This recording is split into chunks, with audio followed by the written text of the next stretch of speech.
Senior anchor person senior तजियाकार Matiullah जान साहब ने ज्वाइन किया। मती साहब, बहुत वक्त के लिए एक दिन पहले हमने देखा कि रमज़ान शुगर मिल केस में मरीम नवाज़ को सुप्रीम कोर्ट से रिलीफ मिला है, तो आप ये समझते हैं कि जिस तरह से मरीम नवाज़ को अब रिलीफ मिला है, कुछ बैलेंस किया जा रहा है चीज़ों को, तो जो PTI चेयरमैन के मुतालिक कैद का फैसला है क्या वो भी ख़त्म हो सकती है? जिस तरह से chief justice of Pakistan Umar Ata Bandial ने कमेंट पास किए हैं ट्रायल कोर्ट के फैसले पर।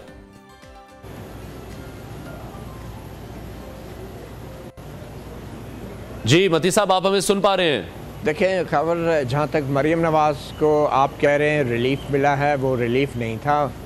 को रिलीफ मिला है उसमें कोई रिलीफ की बात ही नहीं थी। जी वो को उसमें कोई मरीम नवाज़ को रिलीफ की बात ही नहीं थी।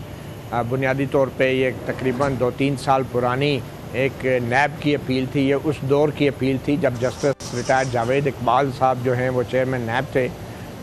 तो उसमें वो अपील अब गैर मौसर हो चुकी थी, इन्फेक्शस हो चुकी थी। उसकी वजह यह है कि वो तमाम केसेस जो हैं अब ख़त्म हो चुके थे। तो ये अपील जो है एक रस्मी सी कार्रवाई थी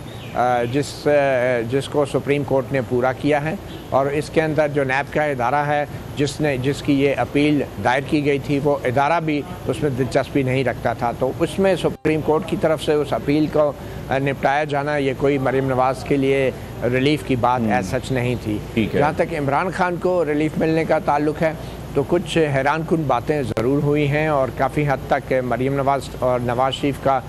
जो एतराज़ है वो दुरुस्त है कि एक ट्रायल कोर्ट का फ़ैसला सुप्रीम कोर्ट के सामने था ही नहीं। चीफ जस्टिस उमर अता बंदयाल ने ट्रायल कोर्ट का फ़ैसला ना तो खुद पढ़ा, ना ही कल की समाअत में उन्होंने वकील से कहा कि वो ट्रायल कोर्ट का फ़ैसला पढ़कर सुनाएं। तो और सिर्फ उनसे सवाल जवाब करके वो इस नतीजे पर पहुंच गए कि ट्रायल कोर्ट के जज हुमायूं दिलावर ने बगैर सुने ये फ़ैसला कर दिया है। और कुछ ऐसे रिमार्क्स दिए और ऑब्जर्वेशन दी कि जिनका बराह रास्त असर supreme court Islamabad high court के जो अख्तियार समाअत है उस पर पड़ेगा।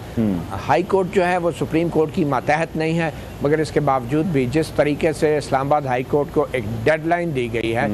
ये बज़ाहिर बड़ी धमकी आमेज़ डेडलाइन है। और सुप्रीम कोर्ट ने और चीफ जस्टिस उमर अता बंदयाल ने इस्लामाबाद हाई कोर्ट को ये कहा है कि वो कल ही जो है अपील के हवाले से और ख़ास तौर पे इमरान खान की सज़ा की मुअत्तली के हवाले से 1 बजे अदालत लगा के फैसला करें, वरना 2 बजे का टाइम उन्होंने मुकर्रर किया है कि सुप्रीम कोर्ट फिर अपनी अदालत लगाएगी। ठीक है मती साहब, जिस तरह अब हम ये देख रहे हैं कि नवाज शरीफ या मरीम नवाज की हम बात करें, उन्होंने फौरी तौर पर आला अदलिया पर तनकीद भी शुरू कर दी है। आपको लगता है कि ये दुरुस्त अमल है? और जिस तरह से आप ये बता रहे हैं कि पूरा जो फैसला था उसको चीफ जस्टिस की जानिब से नहीं पढ़ा गया, उस पर कमेंट पास कर दिए गए हैं, तो क्या अदलिया का किसी जानिब झुकाव आपको दिखाई दे रहा है, या अगर हम कहें कोई सॉफ्ट कॉर्नर है?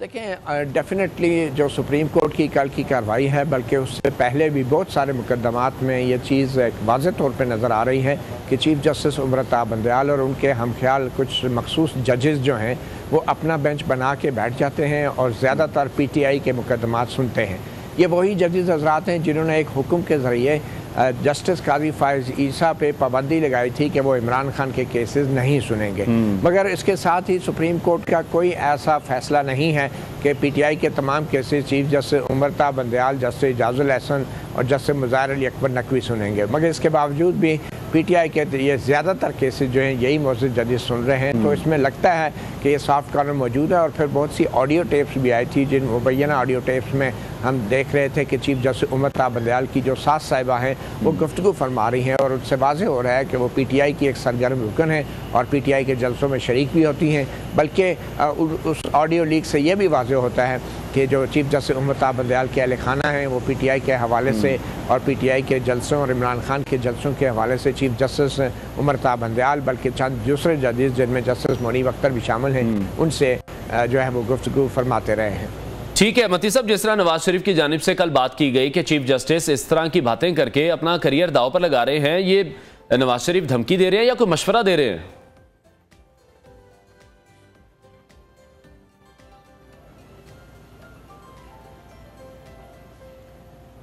अब देखिए, ये करियर दाव पे लगा रहे हैं या अपना करियर बना रहे हैं, इसका फैसला जो है वो नवाज शरीफ तो नहीं करेंगे ना। अगर चीफ जस्टिस उमर अता बंदयाल अपनी रिटायरमेंट से चंद हफ्ते पहले इतना बड़ा रिस्क ले रहे हैं और वो खुल्लम खुल्ला तहरीक इंसाफ के जो सरबराह हैं उनको दी गई सज़ाओं के ऊपर कमेंट पास कर रहे हैं, बावजूद इसके कि वो सज़ाओं का फैसला जो है सुप्रीम कोर्ट में नहीं है, तो इससे तो लगता है कि वो अपना कैरियर बना रहे हैं और वो ये सोच रहे हैं कि शायद रिटायरमेंट का बाद उनका कैरियर मज़ीद आगे बढ़ेगा और मज़ीद चमकेगा। और शायद कुछ लोगों की राय में चीफ जस्टिस उमर ता बंदयाल रिटायरमेंट के बाद जो है मुतहर्रक होंगे, तहरीक इंसाफ के साथ मुतहर्रक होंगे, बल्कि जिस तरीके से एक साबिक चीफ जस्टिस साकिब निसार जो हैं और उन्होंने इमरान खान को कानूनी मशवरे दिए, उनके साथ मुलाकातें की और फिर एक ऑडियो लीक के मुताबिक उनके जो फर्जंद हैं वो मुबैना तौर पे पीटीआई की टिकटों के सौदे भी करते रहे, तो इससे तो लगता है कि चीफ जस्टिस उमर ता बंदयाल भी अपने रिटायरमेंट के बाद